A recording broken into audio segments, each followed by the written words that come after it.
স্বাগতম, নমস্কার। আজকে এমন একটা বিষয়ে আলোচনা করব যেটা আপনাদের প্রত্যেকের মানে যাদের বাড়িতে একটা টিভি আছে, যাদের হাতে একটা অ্যান্ড্রয়েড ফোন আছে, বা ঠিক আছে মধ্যবিত্ত উচ্চ মধ্যবিত্তদের মধ্যে কতগুলো কমন ব্যাপার আছে যেটা দরিদ্রদের মধ্যে খুব একটা থাকে না, কারণ তারা স্বপ্ন দেখে না। এটা আমাদের দুর্ভাগ্য। তো ব্যাপারটা হচ্ছে যে প্রতিভাবান বা প্রতিভাময়ী তারা আমল পায় না, তাদের উপযুক্ত তার সম্মান পায় না। এটা অত্যন্ত বাস্তব জায়গা থেকে প্রত্যেকেই আমরা মনে করি। আমি মনে করছি, আপনি মনে করছেন, সকলেই মনে করছি যে আমার মধ্যে যা ছিল আমি তার রিটার্ন পাইনি। কিন্তু কতগুলো ক্ষেত্রে তো সত্যিই সেটা সত্যি যে প্রতিভাময়ী বা প্রতিভাবানরা রিটার্ন পান না। এটা নিয়ে একটা মোক্ষম কড়া প্রশ্ন আছে, এবং আপনারা বিশ্বাস করুন আমার সামনে বসে রয়েছেন ভট্টশালী দেবাচার্যজি, তাকে নমস্কার জানাই। Welcome sir. একদম নমস্কার। এবং আমি মানে আপনার যখন ওনার সঙ্গে ব্যক্তিগতভাবে দেখা হবে জিজ্ঞেস করবেন যে আমরা না এই অনুষ্ঠানে ঢোকার আগে না 1 মিনিটও জ্যোতিষ নিয়ে আলোচনা করি না, আধা মিনিটও করি না, 10 সেকেন্ডও করি না। উনি জানেনও না যে আমি কি প্রশ্ন করব। এটাই হচ্ছে গিয়ে এই অনুষ্ঠানের মজা। প্রথমে একটা কড়া আপনার দিকে ছাড়ছি, ওই ইসরায়েল থেকে ছেড়েছিল যে তো সেই একটা বোম ছাড়ছি। মাধ্যমিকে প্রথম থেকে 5 অবধি, প্রথম দ্বিতীয় তৃতীয় চতুর্থ পঞ্চম, হায়ার সেকেন্ডারিতে তারা ধারে কাছে নেই, কোথায় হারিয়ে গেল কে জানে। অথচ তাদের ছবি ছক্কা বেরোলো, রসগোল্লা খাচ্ছে বাবা মা। আবার হায়ার সেকেন্ডারিতে যারা প্রথম 10 জনের মধ্যে থাকে তাদের বাবা মারা রসগোল্লা খাচ্ছে, খবর হলো, সমস্ত টিভি চ্যানেল দৌড়ে গেল, তাদের যে ভবিষ্যৎ কী হলো কেউ জানে না। তো এই যে ট্যালেন্ট, এই ট্যালেন্ট কি নষ্ট হওয়ার জন্য তারা ব্যক্তিগতভাবে, মানে এটা একটা কথা না, হাজার হাজার উদাহরণ, যুগ যুগ ধরে উদাহরণ। এটা একদম কম্পালসারি। আপনি নিজে চিন্তা করে দেখুন, আপনি শিক্ষিত মানুষ, তারা গেল কোথায়, তাদের প্রতিভাটা কোথায় নষ্ট হয়ে গেল। এক, দ্বিতীয় ব্যাপার, আমাদের মতন মিডল ক্লাস ফ্যামিলির যারা লোক, তারা সবসময় মনে করি আমরা যে আমার ট্যালেন্টের মর্যাদা আমরা পেলাম না। সত্যি তো অনেক সময় তো সেটা বাস্তব। তো কেন হয় মাধ্যমিক থেকে হায়ার সেকেন্ডারির ওই অংশটা এবং এই অংশটা? প্রথম কথা হচ্ছে মাধ্যমিক থেকে উচ্চ মাধ্যমিক যাওয়ার সাথে সাথে যখনই বাবা মাদের বেশি আনন্দটা ছেলেমেয়েরা দেখে নেয়, তো সেক্ষেত্রে মনে হয় যে না আমরা কোথাও না কোথাও পৌঁছে গেছি। সেটা যে ফার্স্ট হয়েছে তাকে আমি বলছি না, কিন্তু যারা মোটামুটি স্টার পাওয়ার পরে বাড়িতে পার্টি হয়, বন্ধু বান্ধব আছে, এই হয়, তাদেরকে চোখের সামনে হারাতে দেখেছি। এটা বাস্তব। উচ্চ মাধ্যমিকে গিয়ে তারা পি ডিভিশন পেয়ে আস্তে করে ঘরে ঢুকে গেছে, সেটা আমি দেখেছি। আবার যারা মাধ্যমিকে খুব খারাপ ছিল, মানে হয়তো কি বলবো সেকেন্ড ডিভিশন পেয়ে পাস করেছে, তারা মাধ্যমিক উচ্চ মাধ্যমিকে গিয়ে স্কুলে যে লিস্ট বেরিয়েছে তার মধ্যে ফার্স্টের নামটা তার লেখা রয়েছে, সেটা আমি হতে দেখেছি। তো একটা না, বহু দেখেছি। হ্যাঁ, তো কারণ হচ্ছে খারাপ না দেখলে ভালোর মর্যাদা তো কেউ দিতে পারবে না, এটা খুব বাস্তব। যে ছেলেটি ক্রাইসিস পেয়েছে সে বুঝতে পারে যে 20 বছর বয়স থেকে সংসার টানার মর্মটা কী এবং ইনকাম কাকে বলে, সাফল্য কাকে বলে। যে ছেলেটা 28 বছর বয়সে গিয়ে তখনও কোথাও প্র্যাকটিস করছে, তার মধ্যে সাপোর্ট রয়েছে, তার মধ্যে ফ্যামিলি রয়েছে, সমস্ত কিছু রয়েছে, কিন্তু সে যখন ইনকাম করা স্টার্ট করলো এবং ফ্যামিলিতে one and only family member যে আর্নিং মেম্বার থাকবে, এবং কোনো কারণে কোনো বেশি কিছু খারাপের দরকার নেই, কোনো কারণে শনির সাড়ে সাথে আসলো 40-42 বছর বয়সে, চারপাশ থেকে যখন হাহাকার এসে একটা জায়গাতে আটকে দেয়, চেপে ধরে, তখন সে তার মধ্যে সেই ক্রাইসিস, সেই ছোটোবেলা থেকে বড় হওয়া প্রতিটা জিনিস, যে জিনিসগুলো রেসপেক্ট করতে পারেনি সেই জিনিসগুলো চোখের সামনে ভাসবে। দ্বিতীয় কথা হচ্ছে, আমি সবসময় একটাই কথা বলি, গত পরশু দিনকেও আমি শিলিগুড়িতে একজন দেখাতে এসেছিলেন, 5 বছর বাচ্চার বয়স, 5 বছর না 4 বছর বয়স, এবং খুব দুরন্ত নাকি যে পড়াশোনা করে না, এই করে না, সেই করে না, কিন্তু বাচ্চাটার জন্মছক অপূর্ব, মানে আমি জোর গলায় কথাটা বলতে পারি যে অপূর্ব জন্মছক। আমি বললাম প্রবলেমটা হচ্ছে এটা, ওর শৈশবটাকে আপনারা কেড়ে নিচ্ছেন। আপনার আমাকে আগে বলুন মশাই, আপনি এই বয়সে কী করতেন আপনার মনে আছে? তো ওকে ওর লাইফটা বাঁচতে দিন, এখন ক্লাস 5-6 অবধি যাক, তারপরে তো আপনি বুঝবেন যে ও কোন দিকে যাচ্ছে, কেমন হচ্ছে। বাচ্চা মানুষ 5 বছর বয়সে এখনই আপনি ওকে ওর সব কিছু কেড়ে নেওয়ার চেষ্টা করছেন। আর দ্বিতীয় কথা হচ্ছে যে আমরা দেখবেন ব্যাক বেঞ্চার, মানে স্পেশালি আমিও ব্যাক বেঞ্চারই ছিলাম, বাজে কথা বলে লাভ নেই, সত্যি কথা। হ্যাঁ, তো দ্বিতীয়, না না না সত্যি বলছি। এবং দ্বিতীয় জায়গাটা হচ্ছে আমার মনে হয় যে ব্যাক বেঞ্চারদের মধ্যে যে এক্সপিরিয়েন্সটা হয় সেটা হয়তো ফার্স্ট বেঞ্চে বসে থাকা ছেলে মেয়েগুলোর মধ্যে আসে না। তারা সবসময় পেয়ে থাকা বা খুব সহজ সরল বা তাদের টার্গেট হচ্ছে শুধুমাত্র পড়াশোনা নিয়ে, বাহ্যিক দুনিয়াটা কতটা কঠিন বা কতটা শক্ত বাস্তবতার সঙ্গে কোনো তাদের যোগাযোগ নেই। তাদের তাদের মিলটা অনেক কম, কারণ তাদের বাবা মারা সেই জায়গাটা দেখতেই দেন না, তার আগে পর্দা দিয়ে দেন। তো বাস্তব হচ্ছে যে ছেলেগুলো পেছন বেঞ্চে বসে থাকে এবং দুনিয়াটাকে দেখা শিখে যায় না, দেখবেন মাধ্যমিকের পর থেকেই তার মধ্যে কোথাও না কোথাও এমন একটা জায়গা থাকে যে বাবার কষ্ট, মার প্রবলেম, খুব কষ্ট করে মানুষ হচ্ছি, এই জিনিসগুলো তাদের মধ্যে অটোমেটিক্যালি আসতে থাকে। এবং বর্তমানকালে সবথেকে মজার ব্যাপার হচ্ছে, আমি আমার লাইফে যতগুলো ব্যাক বেঞ্চারদের চিনি, খুব আনন্দের সাথে বলছি, তারা হয়তো এই মুহূর্তে দেশে কেউ থাকে না, ম্যাক্সিমাম ছেলে হয় ক্যানাডা, নাহলে আমেরিকা, নাহলে ফিলিপিন্সে গিয়ে বসে রয়েছে। এখন তারা দীর্ঘ লং টাইম স্টাডি নিয়ে ব্যস্ত, সমস্ত কিছু নিয়ে ব্যস্ত। কিন্তু এক টাইম তারা স্কুলে ত্রাস ছিল, হেডমাস্টার পর্যন্ত বলতো যে কবে মাধ্যমিকটা হবে, কবে তুই আমার স্কুল থেকে বিদায় হবি। আচ্ছা, তার জন্য হেডমাস্টার গর্ববোধ করে যে তুই আমার স্টুডেন্ট ছিলিস। তো ডিফারেন্স হচ্ছে ব্যাক বেঞ্চার মানে খারাপ হয়ে গেছে আপনার ছেলে পড়াশোনা করছে না, না না, প্রত্যেকের দেখার লক্ষণটা আলাদা। দ্বিতীয় জায়গাটা হচ্ছে, এই জায়গা থেকে যখন প্রতিভার জায়গায় আসি, প্রতিভা প্রচুর মানুষের মধ্যে আছে, হ্যাঁ, এবারে স্পেশালি প্রতিভার যে কী বলবো প্রকাশ পাওয়া, আমরা আলটিমেটলি সাফল্য মানে কি বুঝি? সাফল্য মানে বুঝি একটা ঠিক টাইমে চাকরি হয়ে যাওয়া, সঠিক টাইমের মধ্যে একটা বাড়ি গাড়ি, একটা ব্যাংক ব্যালেন্স, অর্থ, আর তার সাথে বিবাহিত জীবন, তাহলে তুমি প্রতিষ্ঠিত বা সমস্ত দিক থেকে তোমার ওকে আছে, তোমার কোনো সমস্যা নেই। সমস্যাটা হচ্ছে যদি এই জিনিসগুলোর মধ্যে কোনো একটাতে খামতি ঘটে, তাহলে এক্সপেকটেশনের সাথে তার জন্য যাচ্ছে না, বা পারিপার্শ্বিক ব্যাপারগুলো ছাড়লেও আত্মীয় স্বজনের কথা যেন একটু বেশি শুনতে হয়। তো ব্যাপারটা হচ্ছে, আপনি যেদিনকে প্রবলেমে ছিলেন বা আপনার যেদিনকে খুব সমস্যা ছিল, সেদিনকে কোনো আত্মীয় স্বজন আপনাকে হেল্প করতে আসেনি। তো আজকে ডেটেতে তাদের কথা বেকার শুনে বা কান খারাপ করে মাথা খারাপ করে লাভ নেই। আলটিমেটলি গ্রহগত সমন্বয় আপনার ছেলের লাইফে বা মেয়ের লাইফে যদি এই জিনিসগুলো, প্রতিটা জিনিস টাইম বাই টাইম দিয়ে থাকে না, হয়তো টাইমে দিয়েছে অথবা টাইমের থেকে 6 মাস বা 1 বছর পরে দিয়েছে, কিন্তু আলটিমেটলি দিয়েছে। ওই টাইমের মধ্যে যে এক্সপিরিয়েন্সটা, সেটা হয়তো আপনার কম আছে, কিন্তু আপনার ছেলের অনেক বেশি আছে, মানে রিটার্নটা যে জিনিসগুলো থাকে। তো আমার মনে হয় সেই জায়গাগুলোকে গুরুত্ব দিন। আর প্রত্যেককে বলি একটাই কথা, যে আজ হচ্ছে না মানে কাল হবে না, এর কোনো মানে নেই। আমরা একটা কঠিন টাইমের মধ্যে দিয়ে পার হচ্ছি, অনেকের এই মুহূর্তে অনেকে জবলেসও আছে, তো তাদের মধ্যে মনে হতে পারে যে নতুন চাকরি কি সত্যি পাওয়া সম্ভব, বাইরে কি আবার যাওয়া যেতে পারে, কাতারে কি নতুন করে আবার চাকরি পাওয়া যেতে পারে। তো ব্যাপারটা হচ্ছে, নিশ্চিন্তে থাকুন, সমস্ত কিছু ঠিক হবে। এবং একটা সার্টেন টাইম, এই টাইমের পর থেকে হয়তো দেখবেন যে আবার সব কিছু ঠিক হচ্ছে, চাকরি বাকরির জায়গাটা ঠিক হচ্ছে। তো ইনস্ট্যান্ট হচ্ছে না মানে আগামী দিন হবে না বা আমি বেকার, এরকম ভাবার কোনো কারণ নেই। যাদের এই মুহূর্তে জব গেছে, আমার মনে হয় তাদের জন্য একটাই কথা, যে ভাবুন এই মুহূর্তটা আপনাকে ভগবান রেস্ট নেওয়ার জন্য দিয়েছে, এরপরে আপনার জন্য মানে প্রচণ্ড খাটনির চাকরি, যেগুলো আপনি করে এসছেন অলরেডি, প্রচণ্ড প্রেশার, রাত জেগে কাজ করেছেন, সেরকম জিনিস ওয়েট করছে। এখন যেটুকুনি টাইম রেস্ট পাচ্ছেন, রেস্ট নিন, ভগবানের নাম নিন, ব্যাস যথেষ্ট। চমৎকার। হ্যালো স্যার, আমি দুর্গাপুর থেকে বলছি। হ্যাঁ, নমস্কার। হ্যাঁ, আমি আমার একটু মেয়ের সম্বন্ধে জানবো। আমি দাদাকে আমার নমস্কার। আমি দাদার প্রোগ্রাম দেখি, দাদাকে ফোন করেছি। আমার খুব ভালো লাগে ওনার প্রোগ্রাম, এবং ওনার প্রোগ্রাম দেখি আমি ওনাকে ফোন করেছি। Thank you. হ্যাঁ, আমার মেয়ের সম্বন্ধে জানবো। মেয়ের নাম শ্রীমন্তী দত্ত। শ্রীমতী? হ্যাঁ, শ্রীমন্তী। শ্রীমন্তী, আচ্ছা। Date of birth? হ্যাঁ, 19/1/1987। 19/1/1987। টাইম? সকাল 10টা 35। প্লেস? মুর্শিদাবাদ। মুর্শিদাবাদ? হ্যাঁ। আচ্ছা, সোমবার ছিল তো? হ্যাঁ, সোমবার ছিল। সিংহ রাশি, মীন লগ্ন জানা আছে? হ্যাঁ, রাশিটা জানি, সিংহ রাশি। আচ্ছা, করে দিয়েছেন। সিংহ রাশি, মীন লগ্ন, চতুর্থী কৃষ্ণপক্ষে জন্ম, নরগণ। ওকে, স্পেশালি জন্মছক অনুযায়ী বকরি হয়েছে, ঠিক আছে, ওকে, কোনো টেনশন নেই। আচ্ছা, লগ্নে রাহু, লগ্নে মঙ্গল এবং রাহু। আচ্ছা, 2nd, 3rd, 4th, 5th, 6th চন্দ্র, 7th হাউসে কেতু, অষ্টম শনি, নবমী শুক্র শনি, দশম শনি, একাদশী রবি বুধ, দ্বাদশে বৃহস্পতি। বিবাহিত জীবন নিয়ে প্রশ্ন, বিবাহিত জায়গা নিয়ে হয়তো প্রশ্ন হওয়া উচিত স্পেশালি। হ্যাঁ দাদা। একদম বিয়েটা দাদা হচ্ছে না, আমি ভীষণ টেনশনে আছি। আমার এই টেনশনে টিকা যেভাবে বেড়ে যাচ্ছে, বিয়েটা কবে হবে দাদা একটু দেখুন। আচ্ছা, মানে ধরুন এটা তো বয়স হয়ে গেছে 87। 87 মানে অনেকটাই, মানে 38 বছর। একদম।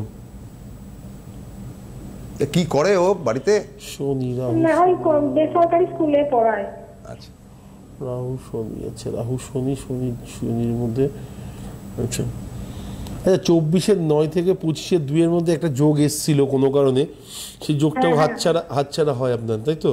হ্যাঁ হ্যাঁ হ্যাঁ, মানে মেয়েরই পছন্দ হয়নি আর কি। আমার মেয়ে দেখতে শুনতে ভালো, আমাদেরই পছন্দ হচ্ছে না। আচ্ছা, এরপরে দেখুন 25-এর 4 মানে এপ্রিল মাসেও একটা কথা হয়তো এগোচ্ছিল, এগোতে এই 25 সালে, হ্যাঁ এপ্রিল মাসে ওই 5 তারিখের পর একটা সম্বন্ধ হয়তো আসা উচিত ছিল আপনার মেইন লাইফে। একটু ভালো করে বলুন, একটু জোরে। এপ্রিল মাসের 5 তারিখের পরেও একটা সম্বন্ধ আসা উচিত ছিল, তো এই বছর হ্যাঁ হ্যাঁ হ্যাঁ হ্যাঁ হ্যাঁ এসেছিল, ঠিক বলছেন আপনি, এসেছিল। আরে কি বাত আপনি ঠিক বলছেন, আপনি তার আগে 23 সালে ডিসেম্বরে একটা এসেছিল। আপনি ঠিক বলছেন আপনি ঠিক বলছেন। তো আপনি এইটাকেও বাদ দিয়ে দিয়েছেন। এবারে দেখুন এত বাদ দিয়ে দিলে তো মুশকিল, তারপর দেখা যাবে ছেলেই পাওয়া যাচ্ছে না। হ্যাঁ, তো সিম্পল মেয়েকে বলুন যদি মনের মতো হয় বা জোটকে যদি মিল হয়, একসাথে যদি লং লাইফ মানে রিলেশন যদি একটা থাকে, তো সেই জায়গাতে এগোতে পারে যদি জোটক বিচার করে। দেখুন আমার বিশ্বাস 26/9/2025 থেকে একটা লম্বা যোগ আসবে, এবং এই যোগটা আপনার মেয়ের বিয়ে 26-এর 9-এর মধ্যে কনফার্ম করিয়ে দেওয়া উচিত। মানে আর আগামী 1 বছরের মধ্যে আপনার মেয়ের বিয়ে হয়ে যাওয়া উচিত, হ্যাঁ কনফার্ম হয়ে যাওয়া উচিত। মানে কবে থেকে পড়েছি যোগটা বাবা? এই বছর সেপ্টেম্বর থেকে আসবে, সামনের সেপ্টেম্বরের মধ্যে বিয়ে হয়ে যাওয়া উচিত একদম। ও আচ্ছা দাদা, আমার মেয়ে মানে মনের মতো কি দাদা হবে আপনার কাছে? দেখুন মনের মতো অবশ্যই হবে, জোটক বিচার করে মনের মতো হওয়ানোর চেষ্টা করবেন। না এই ক্ষেত্রে তো জোটক বিচার প্রয়োজন, কারণ একদম মেয়ে তো প্রেম করে বিয়ে করছে না। লগ্নে মঙ্গল রাহু একসাথে বসে রয়েছে, যেখানে মেয়ে খুব টকেটিভ, মানে খুব মুখের উপর স্পষ্ট সত্য কথা বলতে আগ্রহী, এবং আজকে ডেটে সত্য কথা শোনার জন্য কেউ থাকে না, কারণ সত্য তো সবসময় অপ্রিয় হয়। তো আমার মনে হয় সেটা শুনতে কারোর ভালো লাগে না। কিন্তু স্পেশালি আমার মনে হয় লগ্নে মঙ্গল রয়েছে, মঙ্গলের একটা প্রতিকার, খুব কমন প্রতিকার আছে, সেটা যদি পারেন মেয়েকে করিয়ে দেবেন, তাহলে পরে বেটার আগামী দিন। এবং ওভারঅল যে জন্মছক যেখানে গিয়ে দাঁড়িয়ে রয়েছে সেটা কোনো অংশে খারাপ আমি কখনোই বলবো না। বৃহস্পতি যেখানে বসে রয়েছে তার জন্য এক্সপেকটেশন অনুযায়ী রেজাল্টগুলোর মুখের কাছে এসে হয় না। আর দ্বিতীয় কথা, এর আগেও যে ও কখনো রিলেশনে ছিল না তা নয়, রিলেশন আসলেও ও সেগুলোকে খুব গুরুত্ব দিয়ে লং টাইম নিয়ে যাওয়ার জন্য কখনোই মানে আগে মানে একটা দীর্ঘ সময় গুরুত্ব দেয় না, একদমই না। তো কি করা যায়? বছরের মধ্যে হয়ে যাবে, আপনি চিন্তা করবার কোনো কারণ নেই। বলুন, আর কিছু বলবেন? হ্যাঁ আমি জানতে চাইছি দাদা, 23 সালে ডিসেম্বরে একটা যোগাযোগ হয়েছিল, তো সেটা আমার মেয়ের খুবই পছন্দ। হ্যাঁ উনি তো বললেন সে। হ্যাঁ দাদা, আমি আপনার কাছে কবে যাবো দাদা? এই তো মহা মুশকিলের ব্যাপার। আপনি ফোন নাম্বারটা নোট করুন, নিশ্চয়ই আপনি যখন এতটা বহরমপুরে আমার মোটামুটি মাসে প্রতিটা জায়গায় একবার চেম্বার থাকলেও বহরমপুরে আমার 2বার করে চেম্বার হয় প্রতি মাসে। হ্যাঁ মানে একবার আগের দিন গিয়ে যখন পুরো কমপ্লিট দেখা হয় না, পরের বার। কিন্তু উনি তো দুর্গাপুরে আছেন বোধহয়। আচ্ছা আচ্ছা আচ্ছা আচ্ছা আচ্ছা, আপনি দুর্গাপুরে আছেন, দুর্গাপুরের চেম্বারটা একটু দেখে দেবেন, তাহলেই হবে। আমার লাস্ট বহরমপুর বললেন তো, তাই বহরমপুরটা মনে পড়লো। ঠিক আছে, এটা খুব ভালো, মানে দুর্দান্ত প্রেডিকশন করলেন, মারাত্মক প্রেডিকশন করলেন। মানে ডেট ফেট বলে প্রেডিকশন করাটা ভেরি টাফ, মানে ওই ডেটে এই ব্যাপারটা, মানে এই কারিকুলামটা আপনি অসম্ভব ভালো করেন, অস্বাভাবিক ভালো করেন। আমি জানি না, কিন্তু আপনার তথাকথিত সময় খারাপের বাণী আপ টু সেপ্টেম্বর, এ তো ডেলি হচ্ছে কিছু না কিছু, যেগুলো তো আমাদের কাছে কাম্য নয়, যেগুলো আমরা ঘৃণা করি একদম, এবং যেগুলো আমাদের কাছে বিষবৎ, এবং আমরা মনে করি যে এটা একটা দুটো দেশের যুদ্ধের থেকেও খারাপ নয় একদম। সুতরাং সেই জায়গাটা থেকে এই যে একটা ইনসিকিউরিটি, আজকে আমি আর এয়ার ইন্ডিয়াতে উঠবো না, কথার কথা বলছি, এটা অনেকে ভেবেছি। আমি আমার মেয়েকে আর কলেজে ভর্তি করবো না যেখানে কোএডুকেশনের ব্যাপার আছে। এই যে ব্যাপারগুলো কেন হবে একটা গণতান্ত্রিক দেশে? তো ফার্স্ট কথা হচ্ছে, দেখুন ভাগ্য বলে একটা জিনিস থাকে, আর সেখানে নিয়তি বলে একটা ওয়ার্ড আছে। তো যতক্ষণ পর্যন্ত আপনি মনে করবেন যে আমি এয়ার ইন্ডিয়াতে উঠবো না, ইন্ডিগোতে উঠবো, এসেট্রা এতে উঠবো, ভিস্তারাতে উঠবো, যাতেই উঠুন না কেন, আলটিমেটলি যদি কপাল থাকে তাহলে 242-এর মধ্যে একজনা কুমার, বাঁচলো কি, হ্যাঁ কুমার কি যেন নাম, রাজু বা কিছু সামথিং কিছু ছিল, সে বেঁচে গেল। তো ওইটাই হয়, মানে একজনই হয়তো বাঁচলো, এবং নিয়তি যদি থাকে না, আপনি বাড়িতে বসে থেকেও আপনাকে ওই অবধি পৌঁছাতে হবে। একটি মেয়ে প্লেন মিস করেছিল, সে রিকোয়েস্টও করেছিল 5 মিনিট লেট ডিলে করার জন্য, কিন্তু হ্যাঁ এটা করা হয়নি, প্লেন রাইট টাইমে চালা হয়। এবং ও খুব চিৎকার চেঁচামেচি করে এবং এয়ার ইন্ডিয়া স্টাফদের খুব বাজে কথা বলে বলে শোনা যায়। তারপরে শোনা যায় যে ও ভগবানের কাছে হাজারবার থ্যাংক ইউ বলছে যে ভাগ্যিস আমাকে লেট করার জন্য আমি ফ্লাইটটাতে উঠতে পারলাম না, উঠতে পড়ে তো আমারও সেম কেসই হতো। তো ব্যাপারটা হচ্ছে নিয়তি এমন একটা জিনিস না, যদি ঘরে বসে থাকেন, যদি মৃত্যু আসার হয় আপনাকে বাইরে নিয়ে এসেই মারতে পারে। আর দ্বিতীয় কথা, যদি মৃত্যু না থাকে আপনি সারা পৃথিবী ঘুরে আসবেন, আপনার গায়ে একটা দুঃখের আচরণ পড়বে না। ঠিক ঠিক, এটা চরম সত্য। তো ভাগ্যের উন্নতি বা আমার প্রতিভা, আমার এত কিছু থাকা সত্ত্বেও পেলাম না কেন, মেন ব্যাপার হচ্ছে আপনার যেটা দরকার ছিল আপনি হয়তো সেই দিকে যেদিকে আপনার মন চাইছিল সেদিকে না গিয়ে অন্যদিকে অনেক কিছু করে ফেলেছেন, যেটা আপনার সাথে কখনো যায় না। ভগবানও চায় না যে আপনাকে ওই লাইন নিয়ে সাফল্য দিলে পরে আপনি খুশি থাকবেন না, আপনি একটা যান্ত্রিক মানুষ হয়ে যাবেন। তার জন্য ভগবান আপনাকে এমন কিছু দিতে চান যেটা আপনার মন চায়, এবং আপনি দেখবেন ডিলে হলেও আপনি সেই জিনিসটাই পেয়েছেন, এবং একটা সময় লাইফের প্রতি আফসোস থাকবে না। এটা গেল এক নম্বর। দ্বিতীয় কথা হচ্ছে যে অনেকের না জন্মছকে দেখবেন 7th হাউসে শনি আছে, প্রতিভা তার মধ্যে প্রচুর, মানে অটুট প্রতিভা, মানে কোনো অংশে কম নেই, কিন্তু সপ্তমে শনি আপনি দেখবেন এত প্রতিভা থাকা সত্ত্বেও একটা ভালো প্ল্যাটফর্ম, একটা ভালো মঞ্চ তার লাইফে খুঁজে পাওয়া সাংঘাতিক অবস্থা হয়ে যায়, মানে সেই জিনিসটা সে খুঁজে পায় না। এটা গেল দ্বিতীয়। তৃতীয় হচ্ছে যদি কোনো কারণে বৃহস্পতি ডিস্টার্ব হয়, এবং অনেকের মনে হয় যে যারা বৃশ্চিক রাশি তাদের ক্ষেত্রে স্পেশালি মনে হয় যে আমার নাম্বার কবে আসবে। তো প্রথম কথা হচ্ছে বৃশ্চিক রাশি মানে খুব খারাপ, বৃশ্চিক রাশি মানে যে শুধু নেগেটিভ, লাইফে কিছু হবে না, অঙ্কে কম পাওয়া, ফিজিক্যাল সেন্সে কম পাওয়া, অঙ্কের প্রতি ভয় পাওয়া, এই জিনিসগুলো আমার মনে হয় এগুলো হচ্ছে জাস্ট ফেক, একটা ভুল ধারণা। যার টাইম যখন আসবে তখন তাকে স্টার বানিয়ে দেবে। মেন ব্যাপার হচ্ছে সূর্য এবং চন্দ্র দুজনেরই ওঠার টাইম আছে। যদি চাঁদ দিনের বেলায় উঠতো তাহলে পরে সেই আনন্দ আপনি কখনোই উপলব্ধি করতে পারতেন না, আর সূর্য যদি রাতের বেলায় উঠতো তাহলে আপনার ঘুমটা বিঘ্নিত হতো। তো এই দুটো জায়গাকে মাথায় রাখতে হবে, এবং আপনার বাড়ির ছেলেটা হয়তো কোনো কারণে চাঁদ, তাকে টাইম দিন, তাকে সময় দিন। পাশের বাড়ির রাহুল খুব অল্প বয়সের মধ্যে চাকরি পেয়ে বিদেশে সেটেল হয়ে গেছে, মানে নিজের ছেলেকে বারবার সেই খোঁটাটা দিতে হবে খেতে বসলে পরে। এই জিনিসটা বন্ধ করুন, দেখবেন অটোমেটিক্যালি ওর টাইম যখন আসবে ও স্নিগ্ধ আলোতে পুরো পৃথিবীকে জয় করছে। তো সেই টাইমটুকুনি আমার মনে হয় বাবা মায়েদের কাছে রাখা দরকার, এবং খুব বেশি কম্পারিজন ব্যাপারটা থেকে এটাতে থেকে ছেলে মেয়েদেরকে দূরে রাখা উচিত, তা নাহলে সমস্যা বাড়তেই থাকবে। তাহলে তো আপনাকে আমি এই কথা বলতেই পারি যে এমন অনেকে রয়েছে, হাজার হাজার মানুষ যারা আপনার অনুষ্ঠান দেখছেন, তাদের অনেকেই রয়েছেন যে তারা হয়তো ব্যক্তিগতভাবে মনে করেন যে আমি খুব ডিপ্রাইভ হচ্ছি আমার কর্মক্ষেত্রে বা ব্যবসার ক্ষেত্রে, আমার যতটা রিটার্ন হওয়ার কথা ছিল সেটা অন্য কেউ তুলে নিয়ে চলে যাচ্ছে। দুটো ক্ষেত্রে ফিনান্সিয়াল পয়েন্টটাকেই আমি ধরব। এখন করবেটা কি?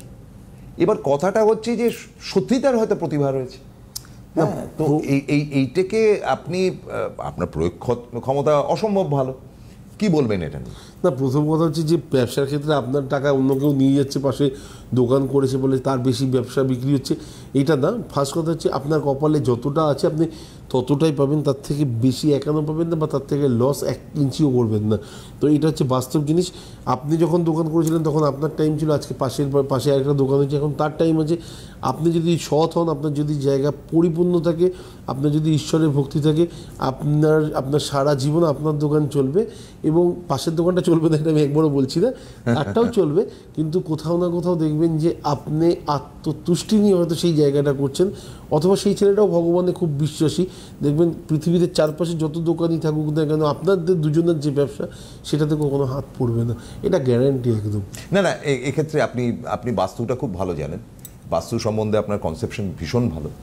এবারে ধরুন ব্যবসার ক্ষেত্রে তো আমি এমন একটা ভাবে বসলাম বা দোকানটা এমনভাবে সাজালাম, সেটা হয়তো বাইরে থেকে খুব লুক্রেটিভ লাগছে একদম, কিন্তু টোটাল বাস্তুতে গন্ডগোল। একদম স্টার্টিংটা ভালো, তারপর আস্তে আস্তে প্রদীপ একেবারে ধপ করে জ্বলে উঠলো। আমরা ঋত্বিক রোশনকে বলি না অনেক সময়, স্পেশালি একটা বড় এক্সাম্পল আমাদের লাইফে। তো মিঠুন চক্রবর্তী খুব দামি একটা কথা বলেছিলেন যে ওর লাইফে সব থেকে বড় প্রবলেম হচ্ছে ওর প্রথম বইটা সুপার ডুপার হিট হয়ে যাওয়া। তো তার কারণ হচ্ছে তার পরের মানুষের এক্সপেকটেশন হচ্ছে ঋত্বিক রোশন আসলে পরে সেই টাইপেরই কিছু হবে যেটা করোনা পিরিয়ডে হয়েছে। হ্যাঁ, কিন্তু ও হারায়নি, ও তার পরের যে ছবিগুলো দিচ্ছে সেইগুলো হয়তো তার থেকে অনেক স্ট্যান্ডার্ড হাই, কিন্তু আমাদের কাছে এক্সপেক্টেড নয়, কারণ আমরা তো চেয়েছিলাম আলাদাভাবে কিছু, না? তো সেই জায়গাটা বুঝতে হবে। ফার্স্টেই আপনি যদি স্টার হয়ে যান, আপনার প্রতি এক্সপেকটেশন মানুষের বলুন, লোকের বলুন, লোকালয়ের বলুন, ফ্যামিলির ক্ষেত্রে বলুন, প্রত্যেকের হাই থাকবে। এটা খুব বাস্তব। তো সেই জায়গাটা থেকে নিজেকে গুটিয়ে আনা। এবং যদি আমি অভিষেক বচ্চনের কথা বলি, নাম ধরেই তো বলছি, অভিষেক বচ্চনের প্রথম বই হিট হয়নি, তারপরে বই হিট হয়নি, কিন্তু কোথাও না কোথাও গতানুগতিকতা তো চলে যাচ্ছে। তারপর ধরুন আপনার উত্তম কুমারের প্রথম 15টা ছবি ফ্লপ, একদম ফ্লপ মাস্টার জেনারেল নাম ছিল তার, একদম। তারপরে সে এখনো আজ অব্দি বাংলা ছবিতে যত বাঙালি নারী পুরুষ সবার হৃদয়ে রয়েছে, মানে তাদের উত্তম কুমারের ধারে কাছে কেউ পৌঁছতে পারেনি। তাহলে কি বলবেন, প্রতিবাদ তো অবশেষে বিকাশ। না, আমার এখানে একটা ছোট্ট প্রশ্ন আছে, ধারে কাছে কেউ পৌঁছাতে পারেনি এটা আমি একদমই মানি না, কারণ সৌমিত্র চট্টোপাধ্যায়কে তাহলে খুব আঘাত করা হবে। সেটা আমারও খুব ফেভারিট। হ্যাঁ, আমি বলছি তা না, ধারে কাছে পৌঁছেছেন, আমি বলছি ফর পপুলারিটি। হ্যাঁ, সে তাকে দেখলে পাগল হয়ে যাওয়া, রাজেশ খান্নাকে দেখলে যে পাগলটা মেয়েরা হয়েছে সেটা তো অমিতাভ বচ্চনকে দেখে হয়নি। স্টার এই জায়গাটাই আমি বোঝাতে চাইছি যে এই জায়গাটাই স্টার। আজকের ডেটে যদি আপনি কোনো কারণে কি বলবো, যে কোনো মানুষকে জিজ্ঞাসা করুন না কেন, প্রত্যেকের কাছেই না দেখবেন যে প্রত্যেকটা মানুষের একটা টাইম থাকে, সে টাইমে সে হিট হয়েছে। রাজেশ খান্নার নাম করলেন, একটা টাইমে হিট হয়েছে, তারপরে কোথাও না কোথাও ব্যক্তিসত্তা বা হীনমন্যতা প্রচণ্ড পরিমাণে কাজ করেছে, যেটা তাকে ব্যাকে নিয়ে এসছে। সেটা আমাদের ক্ষেত্রেও বাস্তব, প্রত্যেকের লাইফে বাস্তব। আপনি আরও দুজনের নাম বলবো যাদের দুজনের মধ্যে সাংঘাতিক পরিমাণ কম্পিটিশন ছিল। একজনের নাম ছিল অমিতাভ বচ্চন, একজনের নাম ছিল বিনোদ খান্না। এবং দুজনের মধ্যে যদি বলি, আজ পর্যন্ত বহু মানুষ বিনোদ খান্নাকে অমিতাভ বচ্চনের থেকে অনেক বেশি প্রেফারেন্স দিয়ে থাকেন, আমি যদি ভুল না হয়ে দেখি। লতা মঙ্গেশকরের অনেক ফ্যামিলি মেম্বাররাই স্পেশালি এই ব্যাপারটা নিয়ে আলোচনা করেছেন দীর্ঘদিন। তো নায়ক হিসেবে দেখতে সুন্দর সমস্ত কিছু। স্টার যদি আমি বলি কাজ করেছে, কার কাজ করেছে? স্টার কাজ করেছে অমিতাভ বচ্চনের, একদম ফেভারিট মানুষের কাছে, বাংলার কাছে, ভারতবর্ষের কাছে, কি বলো, বাইরে পর্যন্ত, যেখানে এমনকি ছবি করছেন ওনার হাতের এখানে যে একটা ইয়ে রয়েছে, স্টোন রয়েছে, নীলা বলেছে ভাই আমাকে যে চরিত্রই দাও, আমি এটা খুলছি না। কিন্তু না, এটা তো সবাই জানেন যে যখন এবিসি পুরো দেউলিয়াতে ঘোষণা করা হয় 94-এ, 92 ক্রোড়ের কাছে প্রায় ডিউ টু মানে কি বলো ডেবিট মার্কেটে যখন একটা চলে এসছে ক্রেডিট, তো সেই জায়গা থেকে কোথাও না কোথাও একটা বড় ধাক্কা, এবং সেই জায়গা থেকে কেউ না কেউ হয়তো বলেছিলেন। এবং আপনি জানেন যে কনমনঙ্গা করোড়পতি লাইফে মোড় ঘোরানোর একটা ফার্স্ট ফেজ ছিল, এবং সেই সময় ওই জায়গাটা থেকে ওই জিনিসটা স্টার্ট হয়, এবং উনি সারাক্ষণ যতক্ষণ পেরেছেন ওটাকে আগলে রেখেছেন। তাকে কোন জ্যোতিষী দেখেছে সেটা তো আমার জানার ব্যাপার না, হয়তো সে বেঁচেও নেই, কিন্তু আমার কাছে তো দেবাচার্য বেঁচে আছে। উনি যাকে দেখেছেন তিনি বেঁচে আছেন, না ঠিক আছে, কিন্তু আমি তাকে ধরতে পারছি না। আমার হাতে রয়েছে দেবাচার্যজি, তো তিনি ভট্টশালী, আমি তার কাছে যাব যে মশাই আর কটা বছর বাঁচবো, দেখুন না একটু না ফার্স্ট কথা, যে বাঁচার জন্য যদি বাঁচার প্রশ্নটা যদি থাকে প্লিজ আসবেন না, বাঁচেন না, মানে একটু নামধাম, একটু খ্যাতি, একদম আর কিছু না হোক, একটু অর্থনৈতিক সাফল্য, একদম সাফল্য মেন ব্যাপার আপনার প্রতিটা স্টেপে রয়েছে। এবং শুধুমাত্র আমরা স্টেপ আউট ভুল করি, ওপরবেলা বসে বসে হাসে দেখাও আমি এত ভালো রাস্তা দেখালাম, তাও গেল না। তো কোথাও না কোথাও তার শরণাপন্ন হন এবং বলুন যে প্রভু হাত ধরেছি, হাতটা ছেড়ো না, যতই খারাপ দিন আসুক না কেন, আমি ভুলে গেলেও তুমি আমাকে অ্যাটলিস্ট ভুলো না। ডাইরেক্ট বলে রাখুন, আমার মনে হয় দেখবেন যে কোথাও না কোথাও আপনার প্রতি তার ভালোবাসা সাংঘাতিকভাবে থাকবে। এবং দীর্ঘদিন লোনের মধ্যে রয়েছেন আপনি, আমি যে জিনিসগুলো বলছি ফলো করুন। দেবাচার্যর কাছে আসতেও বলছি না, পয়সা খরচা করতে বলছি না, কিচ্ছু বলছি না, শুধুমাত্র একটাই রেমেডি, নিজের মনের কথাটা প্রভুকে জানান যে আছে, বলুন হাতটা ধরো, শক্ত করে ধরো, ছেড়ে দিও না। আর যে পজিশনে আছি, যে জায়গা থেকে আছি, এখান থেকে অ্যাটলিস্ট বাঁচিয়ে দাও। জিনিসটা তো আমি করিনি, আমাকে দিয়ে তুমি করিয়েছো, যত টাকায় লোন হয়ে থাক না কেন। যাদের স্পেশালি লোনের মধ্যে ডুবে রয়েছেন, বলার পরে 1 মাস দেখুন, 1.5 মাস দেখুন, 2 মাস দেখুন আপনার লোন থেকে বেরোচ্ছেন কিনা। ঠিক কথা। এবং বেরোলে আমাকে দেয়, প্রভুকে বলুন প্রভু ধন্যবাদ তোমাকে ডাকার পরে যে এত সুন্দর একটা রেসপন্স তুমি করেছো, বা আমাকে বোঝাতে সাহায্য করেছো, তোমার অস্তিত্ব পৃথিবীতে আছে, এর জন্য আমি। তবে সবশেষে একটা কথা বলে শেষ করতেই হয়, he is a very lucky man for everybody.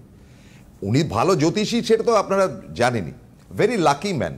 বহু ঘটনা বলবো এর পরের একটা এপিসোডে, যে উনি প্রেজেন্ট থেকেছেন বলে অনেক মানুষ মানে একেবারে তলিয়ে যাওয়ার আগে ওনার হাতটা ধরে বেঁচে ফিরেছেন। সেই গল্প তোলা রইল।